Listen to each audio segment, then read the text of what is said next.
ന്യായാധിപന്മാർ അദ്ധ്യായം 9. അബിമേലെക്ക്. ജെറുബ്ബാലിൻ്റെ പുത്രനായ അബിമേലെക്ക് ശെഖേമിൽ ചെന്ന് തൻ്റെ അമ്മയുടെ ബന്ധുക്കളോടും വംശക്കാരോടും പറഞ്ഞു, നിങ്ങൾ ശെഖേം പൗരന്മാരോട് രഹസ്യമായി ചോദിക്കുവിൻ. ജെറുബ്ബാലിൻ്റെ 70 പുത്രന്മാരോടും കൂടി നിങ്ങളെ ഭരിക്കുന്നതോ ഒരാൾ മാത്രം നിങ്ങളെ ഭരിക്കുന്നതോ ഏതാണ് നിങ്ങൾക്ക് നല്ലത്? ഞാൻ നിങ്ങളുടെ അസ്ഥിയും മാംസവും ആണെന്ന് ഓർത്തുകൊള്ളുവിൻ. അവൻ്റെ അമ്മയുടെ ബന്ധുക്കൾ അബിമേലെക്കിന് വേണ്ടി ഇക്കാര്യം ശെഖേം നിവാസികളോട് രഹസ്യമായി പറഞ്ഞു. അവരുടെ ഹൃദയം അബിമേലെക്കിലേക്ക് ചാഞ്ഞു. അവൻ നമ്മുടെ സഹോദരനാണല്ലോ എന്ന് അവർ പറഞ്ഞു. ബാൽബെറീത്തിൻ്റെ ക്ഷേത്രത്തിൽ നിന്ന് 70 വെള്ളിനാണയം എടുത്ത് അവർ അബിമേലെക്കിന് കൊടുത്തു. അവൻ കുറേ ചട്ടമ്പികളെ തൻ്റെ അനുയായികളാക്കി. അവൻ ഓഫ്രയിൽ തൻ്റെ പിതൃഭവനത്തിലേക്ക് പോയി. സ്വന്തം സഹോദരന്മാരും ജെറുബ്ബാലിൻ്റെ മക്കളുമായ 70 പേരെയും ഒരേ കല്ലിൽ വെച്ച് കൊന്നു. എന്നാൽ ജെറുബ്ബാലിൻ്റെ ഇളയ പുത്രൻ യോഥാം ഒളിച്ചിരുന്നുകൊണ്ട് അവൻ രക്ഷപ്പെട്ടു. ശെഖേമിലെയും ബത്മിലോയിലെയും എല്ലാ പൗരന്മാരും ഒന്നിച്ചുകൂടി ശെഖേമിലെ സ്തംഭത്തോട് ചേർന്നുള്ള ഓക്കുമരത്തിൻ്റെ സമീപം വെച്ച് അബിമേലെക്കിനെ രാജാവായി വാഴിച്ചു. യോഥാം ഇതറിഞ്ഞ് ഗിരിസിംലയുടെ മുകളിൽ കയറി നിന്ന് ഉച്ചത്തിൽ വിളിച്ചു പറഞ്ഞു, ശെഖേം നിവാസികളെ, ദൈവം നിങ്ങളുടെ പ്രാർത്ഥന കേൾക്കേണ്ടതിന് ഞാൻ പറയുന്നത് ശ്രദ്ധിക്കുവിൻ. ഒരിക്കൽ വൃക്ഷങ്ങൾ തങ്ങൾക്കൊരു രാജാവിനെ അഭിഷേകം ചെയ്യാൻ തീരുമാനിച്ചു. ഞങ്ങളുടെ മേൽ വാഴുകയെന്ന് അവർ ഒലിവുമരത്തോട് പറഞ്ഞു. ഒലിവുമരം അവരോട് പറഞ്ഞു, ദേവന്മാരെയും മനുഷ്യരെയും ഒന്നുപോലെ ബഹുമാന്യരാക്കുന്ന എൻ്റെ എണ്ണ മറന്ന് വൃക്ഷങ്ങളുടെ മേൽ വാഴുവാൻ ഞാൻ പോകണമെന്നോ? വൃക്ഷങ്ങൾ അത്തിമരത്തോട് പറഞ്ഞു, നീ വന്ന് ഞങ്ങളെ ഭരിക്കുക. അത്തിമരം അവരോട് പറഞ്ഞു, രുചിയേറിയ എൻ്റെ പഴം ഉപേക്ഷിച്ച് ഞാൻ വൃക്ഷങ്ങളുടെ മേൽ വാഴുവാൻ പോകണമെന്നോ? അപ്പോൾ അവ മുന്തിരിയോട് പറഞ്ഞു, നീ വന്ന് ഞങ്ങളുടെ മേൽ വാഴുക. എന്നാൽ മുന്തിരി പറഞ്ഞു, ദേവന്മാരെയും മനുഷ്യരെയും സന്തോഷിപ്പിക്കുന്ന എൻ്റെ വീഞ്ഞ് ഉപേക്ഷിച്ച് വൃക്ഷങ്ങളുടെ മേൽ വാഴുവാൻ ഞാൻ വരണമെന്നോ? അപ്പോൾ വൃക്ഷങ്ങളെല്ലാം ഒന്നു ചേർന്ന് മുൾപടർപ്പിനോട് പറഞ്ഞു, ഞങ്ങളുടെ മേൽ വാഴുക. മുൾപടർപ്പ് പറഞ്ഞു, നിങ്ങൾ എന്നെ നല്ല മനസ്സോടെയാണ് അഭിഷേകം ചെയ്യുന്നതെങ്കിൽ എൻ്റെ തണലിൽ അഭയം തേടുവിൻ.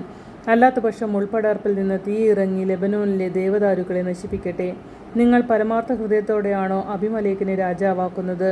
ജെറുബ്ബാലിനോടും ഭവനത്തോടും അവൻ്റെ പ്രവൃത്തികൾ അറിയിക്കുന്ന വിധമാണോ നിങ്ങൾ പെരുമാറുന്നത്?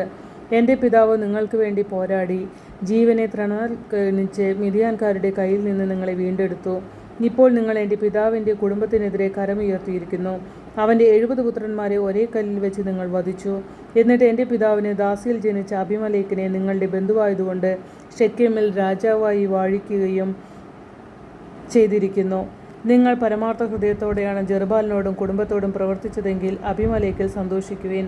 അവൻ നിങ്ങളിലും സന്തോഷിക്കട്ടെ. അല്ലാത്തപക്ഷം അബിമേലെക്കിൽ നിന്ന് തീ ഇറങ്ങി ശെഖേമിലെയും ബത്മിലോയിലെയും ജനങ്ങളെ വിഴുങ്ങട്ടെ. ശെഖേമിൽ നിന്നും ബത്മിലോയിൽ നിന്നും തീ ഇറങ്ങി അബിമേലെക്കിനെയും വിഴുങ്ങട്ടെ. യോഥാം സഹോദരനായ അബിമേലെക്കിനെ ഭയന്ന് പലായനം ചെയ്തു ബേറിൽ ചെന്ന് താമസിച്ചു. അബിമേലെക്ക് 3 വർഷം ഇസ്രായേൽ ഭരിച്ചു. അബിമേലെക്കിനും ശെഖേം നിവാസികൾക്കും ഇടയ്ക്ക് ദൈവം ഒരു ദുരാത്മാവിനെ അയച്ചു.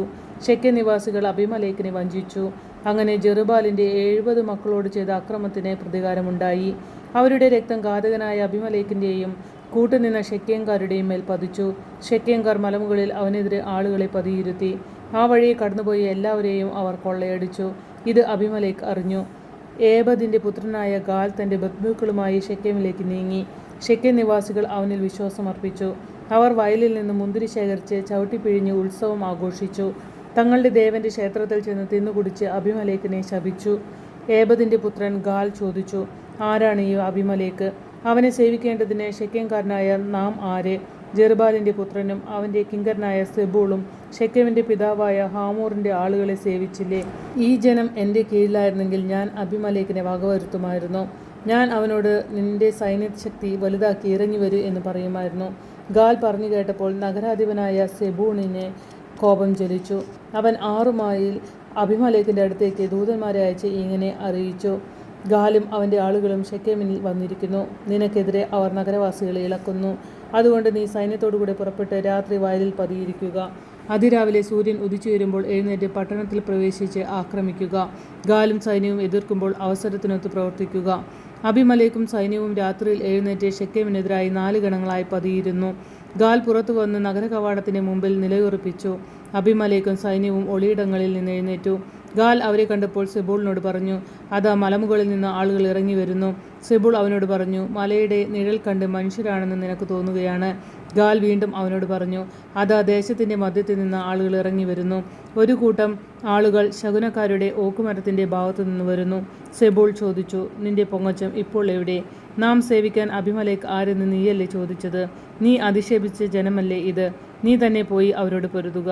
ഗാൽ ശെക്കെം നിവാസികളുടെ നേതാവായി അബിമലേക്കിനോട് പോരാടി. അബിമലേക്ക് അവനെ പിന്തുടർന്നു. അവൻ പലായനം ചെയ്തു.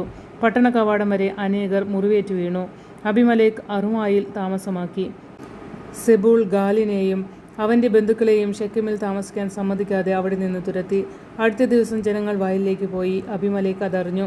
അവൻ സേനയെ 3 ഗണമായി തിരിച്ച് വയലിൽ പതിയിരുത്തി. പട്ടണങ്ങളിൽ നിന്ന് ആളുകൾ നടന്നു വരുന്നത് അവൻ കണ്ടു. അവൻ അവരെ എതിർത്തു കൊന്നു. അബിമലേക്കും അവനോടുകൂടി ഉണ്ടായിരുന്ന ഒരു ഗണവും ഓടി നഗര കവാടത്തിൽ ചെന്ന് നിന്നു. മറ്റേ 2 ഗണങ്ങൾ വയലിൽ നിന്നവരുടെ അടുത്തേക്ക് പാഞ്ഞു ചെന്ന് അവരെ കൊന്നു. അബിമലേക്ക് ആ ദിവസം മുഴുവൻ പട്ടണത്തിനെതിരെ യുദ്ധം ചെയ്ത് അത് കൈയടക്കി. അവിടെ പാർത്തിരുന്നവരെ കൊന്നു. പട്ടണം ഇടിച്ചു നിരത്തി, ഉപ്പു വിതറി. ശെക്കെമിലെ ഗോപുരവാസികൾ ഇത് കേട്ടപ്പോൾ എൽബറീത്ത് ക്ഷേത്രത്തിൻ്റെ കോട്ടയിൽ കടന്നു. ശെക്കെം ഗോപുരവാസികൾ മുഴുവൻ തടിച്ചുകൂടിയിരിക്കുന്നു എന്ന് അബിമലേക്കിന് അറിവ് കിട്ടി. സൽമോൻ മലയിലേക്ക് അബിമലേക്ക് പടയാളികളുമായി പോയി. അവൻ കോടാലി കൊണ്ട് ഒരു കെട്ട് വിറക് വെട്ടിയെടുത്തു. അത് തോളിൽ എടുത്ത് കൂടെയുള്ളവരോട്, ഞാൻ ചെയ്തതുപോലെ വേഗം നിങ്ങളും ചെയ്യുവിൻ എന്ന് പറഞ്ഞ് അവർ ഓരോ കെട്ട് വിറക് വെട്ടി അബിമലേക്കിൻ്റെ പിന്നാലെ ചെന്ന് കോട്ടയോട് ചേർത്തിട്ട് തീ വെച്ചു. സ്ത്രീകളും പുരുഷന്മാരും ഉൾപ്പെടെ 1000-ഓളം വരുന്ന ശെക്കെം ഗോപുരനിവാസികളെല്ലാം കൊല്ലപ്പെട്ടു. പിന്നീട് അബിമലേക്ക് തെബേസിലേക്ക് ചെന്ന് പാളയമടിച്ച് അത് പിടിച്ചടക്കി. പട്ടണത്തിനുള്ളിൽ ഒരു ബലിഷ്ഠ ഗോപുരമുണ്ടായിരുന്നു. അവിടെ സ്ത്രീ പുരുഷന്മാരെല്ലാം ഓടിച്ചെന്ന് അതിനകത്ത് കടന്ന് വാതിലടച്ചിട്ട് ഗോപുരത്തിൻ്റെ മുകൾ തട്ടിലേക്ക് കയറി.